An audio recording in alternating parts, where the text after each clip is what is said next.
ॻोठ राणोमहर में Sindh education foundation जे तावन सां हलंदड़ सिंध पब्लिक एलिमेंट्री स्कूल में सिंधी सकाफ़त जे सिलसिले में हिकु पुरवकार सकाफ़ती प्रोग्राम मुनक़द कयो वियो। स्कूल जे ऑपरेटर वज़ीर अली महर, स्कूल जे प्रिंसिपल निसार अहमद महतम, जमालदीन महर पारां हिकु शानदार सकाफ़ती प्रोग्राम मुनक़द कयो वियो, जंहिंमें शागिर्दनि जे विच में तक़रीरी मुक़ाबला कराया विया।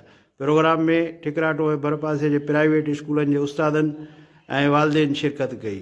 आयल महिमाननि ऐं शागिर्दनि सिंध टीवी सां ॻाल्हाईंदे चयो, औरत जी आज़ादी, सिंध जी ख़ुशहाली, इन मौज़ूअ ते प्रोग्राम मुनक़िद कयो वियो आहे। उन जो करण जो मक़सदु प्रोग्राम मुनक़िद करण जो मक़सदु इहो आहे त औरत जी तालीम ते वधि खां वधि तवजो ॾियणु खपे। असां ॾिसूं था त असांजी सिंध जेका आहे त उहा तमामु घणी अज़ीम आहे ऐं तमामु घणी पुराणी हिस्ट्री रही आहे हुनजी।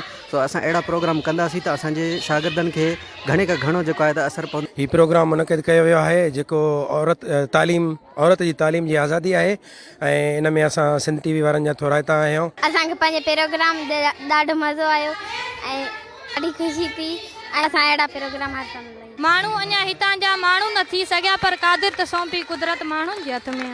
रते सिंध तुंहिंजी राह में जो फड़ो थी वही वञे, तुंहिंजो बेकर्ज़ लही वञे, मुंहिंजो बि नसीब ठही वञे। वासिन तुंहिंजो अहिड़ो नसीब आहे जो आज़ाद सिंध में साॻियो सूर्य आकाश याणो आहीं दर दर ते तो दाही, तूं आकाश याणो आहीं दर दर ते तो दाही, छो न अञा ताईं तूं पंहिंजी ॿाहिनि में बल भाई। सिंध तमामु क़दीम पुरानी आहे।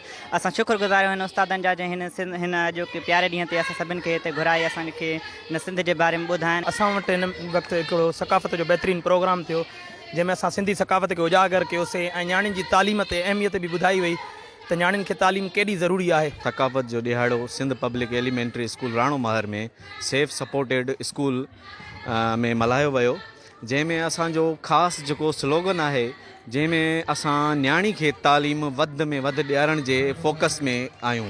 औरत जी आज़ादी, सिंध जी ख़ुशहाली ऐं सिंध टीवी नेटवर्क जा ज़िंदाबाद जा नारा आया। प्रोग्राम में क़ौमी गीतनि ते शागिर्दनि ऐं शागिर्दाणनि पंहिंजे ग्रुप सां रक़्स करे पिंडाल में वेठल महिमाननि ऐं स्कूल जे उस्तादनि खे झुमाए छॾियो। कैमरा टीम सां गॾु मजीद महर, सिंध टीवी न्यूज़।